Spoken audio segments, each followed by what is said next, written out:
그가 다윗의 발에 엎드려 이르되 내 주여 원하건대 이 죄악을 나 곧 내게로 돌리시고 여종에게 주의 귀에 말하게 하시고 이 여종의 말을 들으소서.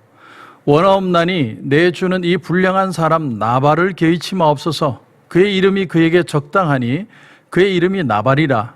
그는 미련한 자니이다. 여종은 내 주께서 보내신 소년들을 보지 못하였나이다. 내 주여 여호와께서 살아계심을 두고 맹세하노니 내 주도 살아계시거니와 내 주의 손으로 피를 흘려 친히 보복하시는 일을 여호와께서 막으셨으니 내 주의 원수들과 내 주를 해하려 하는 자들은 나발과 같이 되기를 원하나이다. 여종이 내 주께 가져온 이 예물을 내 주를 따르는 이 소년들에게 주게 하시고 주의 여종의 허물을 용서하여 주옵소서.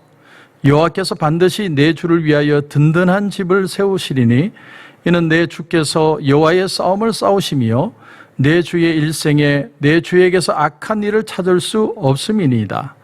사람이 일어나서 내 주를 쫓아 내 주의 생명을 찾을지라도 내 주의 생명은 내 주의 하나님 여호와와 함께 생명 싸개 속에 쌓였을 것이요 내 주의 원수들의 생명은 물매로 던지듯 여호와께서 그것을 던지시리이다.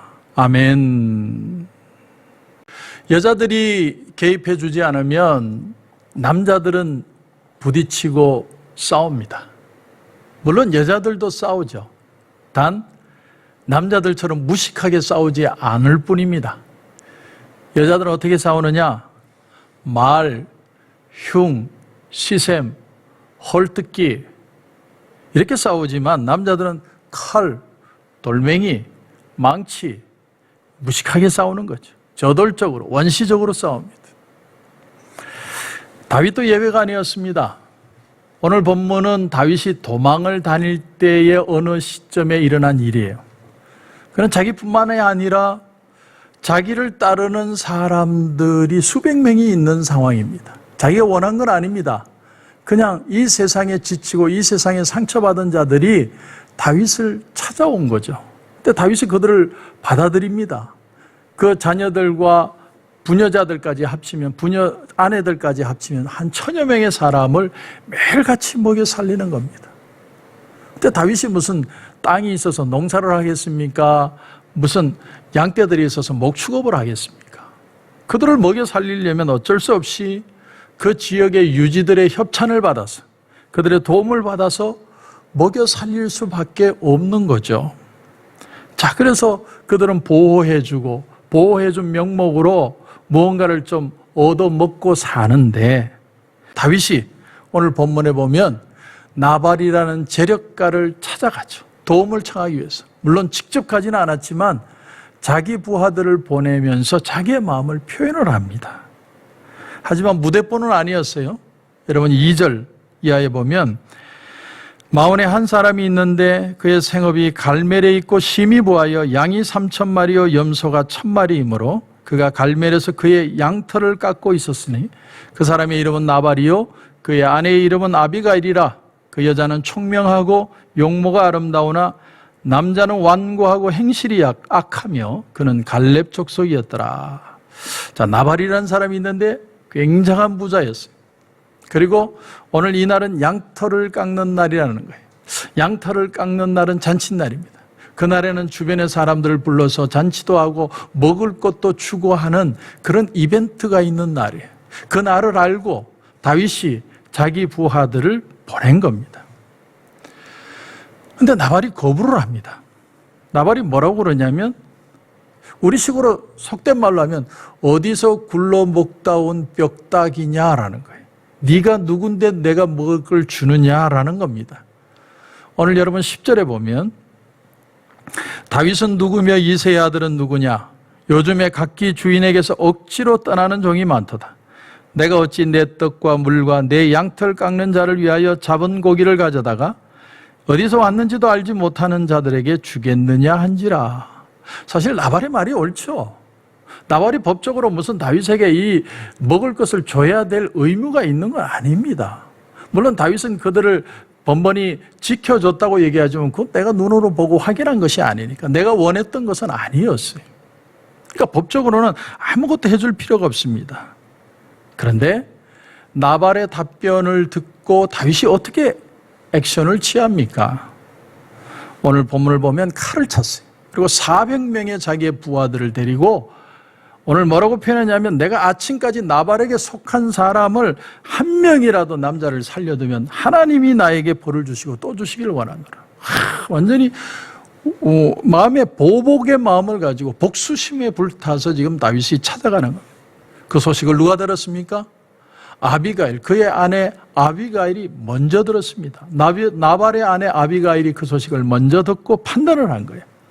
자기 남편이 지금 다윗의 마음을 건드린 겁니다. 다윗이 격한 분노를 가지고 오는 걸 아는 겁니다. 다윗이 전쟁에 능한 사람이고 그의 성격이나 그의 삶을 보면 다윗이 그냥 있을 사람이 아니라는 걸 깨달은 것이죠. 그래서 다윗이 칼을 들고 이제 죽이러 오는데 빨리 가서 다윗의 마음을 되돌려야겠다. 그래서 급히 떡과 포도주와 건포도와 요리한 양과 볶은 곡식과 무화과 뭉치 이런 것들을 먼저 보내고 그 다음에 자기가 가서 다윗에게 그의 마음을 위로하는 그런 말을 하게 됩니다. 그때 다윗이 마지막에 어떻게 돼요? 다윗이 마지막에 보면 이 39절에 종으로 악한 일을 하지 않게 하신 여호와를 찬송할지로다. 결국은 다윗이 하나님을 찬양할 수 있도록 이 여인이 만들어준 겁니다. 자, 그러면 그 비결이 뭘까요? 다윗이 나발의 기분 나쁜 거절을 듣고 이와 같이 반응을 하는 게 옳으냐 그러냐? 그건 또 다른 문제입니다. 사실은 거기에 대해서 성경은 함구하고 있습니다. 다윗이 순간적으로 오버한 것하고 다윗이 폭력적이고 다윗이 흥분한 것이 사실인 것 같은데 거기에 대해서 성경은 함구합니다. 그래서 우리가 거기에 대해서는 말하지 않겠습니다. 그러나 오늘 본문의 중요한 부분은 어디냐면 다윗의 행동이 아니라 아비가일이라는 여인의 행동이 있습니다. 아비가일이라는 여인이 어떻게 처신을 했느냐. 예수님이 팔복을 말하면서 화평케 하는 자는 복이 있나니 저희가 뭘 얻는다고 표현했습니까? 저희가 하나님의 아들이라 일컬음을 받을 것이다. 이렇게 표현을 하시죠. 오늘 본문에 보면 아비가일이 화평케 한 사람이에요. 이 상황에 어떻게 하면 피 흘림을 막을 수 있을까? 어떻게 하면 내 남편이 죽지 않도록 할 수 있을까? 어떻게 하면 하나님의 사람인 다윗이 피를 흘리지 않도록 막아줄 수 있을까? 그래서 이 아비가일이라는 여인이 참 지혜로운 여인입니다. 사실 피 흘린 걸 하나님이 기뻐하실 리가 없죠. 무고한 사람들을 죽이는 걸 하나님이 기뻐하실 리가 절대로 없는 겁니다. 그런데 하나님이 직접 다윗에게 너 그렇게 하지 마 이렇게 얘기한 게 아니라 화평케 하는 자를 통해서 다윗의 마음을 돌려서 피 흘림을 막게 하셨다는 겁니다. 여러분, 사람은요 기분에 살고 기분에 죽는 존재인데 기분이 상했을 때 그 마음을 돌리려면 그만큼 친절과 애정과 지혜가 필요해요. 그냥 막무가내로 말로서 사람의 마음을 돌릴 수 있는 게 아니죠.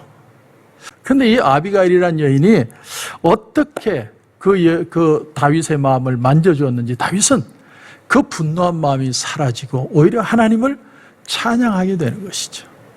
우리는 오늘 본문에서 이 지혜를 좀 배워야 됩니다. 오늘 본문에 24절에 보시면 이렇게 이 여인이 표현합니다. 내 주여. 상대방을 높이죠. 내 주여. 다윗은 일개 그냥 불량배처럼 떠돌아다니는 사람처럼 보일 수 있는데 내 주여. 그를 높여줍니다. 내 주여 원하건대 이 죄악을 나 곧 내게로 돌리시고 화를 내려면 저한테 내십시오. 내 남편은 무식해서 그러니까 저한테 오히려 야단을 치십시오. 내 남편은 아주 어리석은 사람이니까 화가 났으면 저한테 화를 내시고 저에게 모든 걸 토해내십시오. 여러분, 웃는 얼굴에 침 못 뱉는다고 이런 식으로 이제 마음을 돌리는 것입니다. 여종에게 주의 귀에 말하게 하시고 이 여종의 말을 들으소서. 원하옵나니 내 주는 이 불량한 사람 나발을 개의치 마옵소서. 그의 이름이 그에게 적당하니 그의 이름이 나발이라. 그는 미련한 자니이다. 여러분, 나발이라는 이름의 뜻은 미련한 사람, 바보 그런 뜻입니다. 아니, 자기 이름을 어떻게 바보라고 짓는 사람도 있나?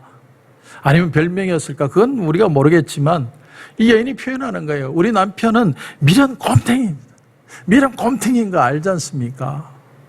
그러니까 저를 보시고 용서해달라는 거예요. 근데 여러분, 오늘 본문에 정말 다윗의 분노를, 그 분노한 마음을 바꾼 결정적인 말은 이 말이 아니었어요. 오늘 제가 여러분에게 도전으로 드리고 싶은 본문이 사실은 어디에 있느냐면 29절입니다. 우린 여기에서 아비가일의 지혜를 배워야 됩니다. 분노의 마음을 사귀는 것, 이 세상에 온유한 자로 살아가는 방법이 뭔지를 배워야 돼요. 29절을 보시면 사람이 일어나서 내 주를 쫓아 내 주의 생명을 찾을지라도 내 주의 생명은 내 주의 하나님 여호와와 함께 생명싸개 속에 쌓였을 것이요 내 주의 원수들의 생명은 물매로 던지듯 여호와께서 그것을 던지시리이다. 여기 보니까 아주 중요한 단어가 하나 나오는데 생명싸개라는 표현이 나와요. 생명싸개. 하나님이 다윗을 생명의 포대기로 안으셔서 하나님이 그를 지켜주시고 인도해 가신다는 거예요. 그것을 그림으로, 픽처로 지금 이 여인이 말을 통해 보여주는 겁니다. 여러분, 상대방의 마음을 풀려면요, 이건 현대에도 이런 얘기들을 말하는 사람이 많습니다. 상대방의 마음을 위로하려면 그림 언어를 쓸 줄 알아야 돼요. 그림 언어. 그런데 성경에 보면 이 아비가일이라는 여인은 그림 언어를 쓸 줄 알았어요. 생명 포대기로 하나님이 다윗을 감싸고 있는 모습을 보여주는 거예요. 하나님이 그렇게 나를 사랑하시고 있는 모습을 다윗으로 하여금 느끼게 만드는 거예요. 근데 거기서 끝나는 게 아니라 또 하나, 다윗이 어떤 사람이에요? 다윗은 골리앗을 물맷돌로 한 방에 끝낸 사람이에요. 근데 하나님이 당신이 물맷돌로 적을 죽인 것처럼 물맷돌을 하나님이 물매로 하나님이 던지듯 하신다. 하나님이 그렇게 적을 하나님께서 다스릴 것이다. 그것이 다윗에게 얼마나 위로가 됐을까요? 그것이 그림으로 머리에 다윗의 마음에 보였을 겁니다. 여러분, 말 한마디로 천냥빚을 갚는다는 말이 있죠. 바로 이 여인이 그런 여인입니다. 이 여인은요, 말을 하는 게 아니라 그림을 말할 줄 아는 여인이었어요. 여러분, 우리가 많은 싸움들, 많은 상처들을 만져줄 수 있는 방법이 뭐냐면 하나님의 사랑을 그림으로 보여줄 줄 아는 사람, 아주 구체적으로 보여줄 수 있어야 돼요. 하나님이 어떻게 사랑하시는지를 그림 언어로 아비가일은 보여주고 있습니다. 우린 여기서 아비가일의 지혜를 배우는 겁니다. 성난 사람의 마음을 어떻게 되돌릴 수 있느냐. 나발이 그렇게 부자인데 자기 재물을 사용해서 사랑을 베풀고 은혜를 베풀고 주님의 주변의 사람들을 도와주는 게 아니라 그렇게 인색하게, 이건 내 거다, 내 거 내 마음대로 쓰는데 누가 뭐라고 할 것이냐. 그러나 그 사람은 실수를 저지르는 거죠. 오늘 밤이라도 내 생명을 거둬가면 네 것이 누구의 것이 되겠느냐. 어리석은 부자에게 주님이 말씀하신 그 말씀처럼 우리에게도 하나님이 주신 그 은혜와 축복을 어떻게 사용할 것인가를 질문하고 계시는 겁니다. 이 여인은 하나님의 생명싸개라는 그 표현으로 다윗을 보호하시는 하나님의 은혜를 포기합니다. 여러분, 이게 지혜죠. 그리고 당신이 정말 이 세상을 살며 얼마나 귀한 존재인지를 깨닫게 할 뿐만 아니라 당신이 하는 일들이 하나님이 기뻐하시는 일이라는 걸 가르쳐주고 있습니다. 여러분, 이것이 세상으로 하여금 화평케 하는 자의 모습입니다. 이 여인은 온유함이 뭔가를 보여주는 사람입니다. 상대방의 마음을 하나님의 은혜로 위로할 줄 아는 온유가 있는 여인. 그래서 그 여인의 말을 듣는 순간 하나님이 나를 도우시고 하나님이 이 사람을 통해서가 아니라 하나님의 은혜로 나를 지켜가실 것이라는 걸 깨닫게 하는 그 모습. 여러분, 오늘 말씀을 통해서 우리가 받는 교훈이 바로 이겁니다. 요즘요, 사람들의 마음이 사막처럼 변하고 있습니다. 말 한마디가 그것이 씨가 되어서 상처가 되고 아픔이 되고 고통이 될 가능성이 얼마든지 있습니다.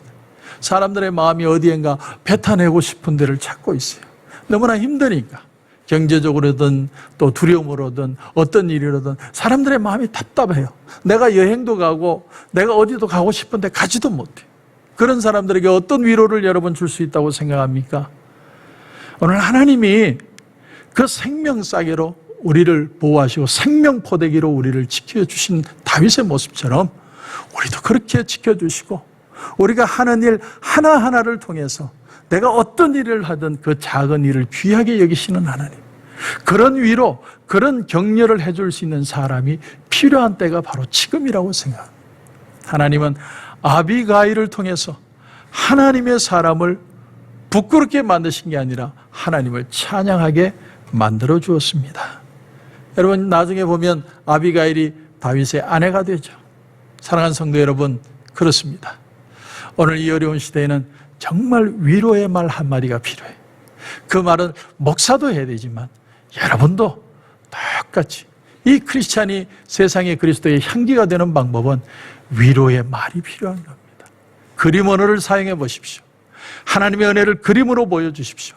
그리고 위로하시면 당신은 온유한 자가 될 것이고 화평한 자가 될 것이고 하나님의 아들이라 일컬음을 받는 그런 축복을 받게 될 것입니다.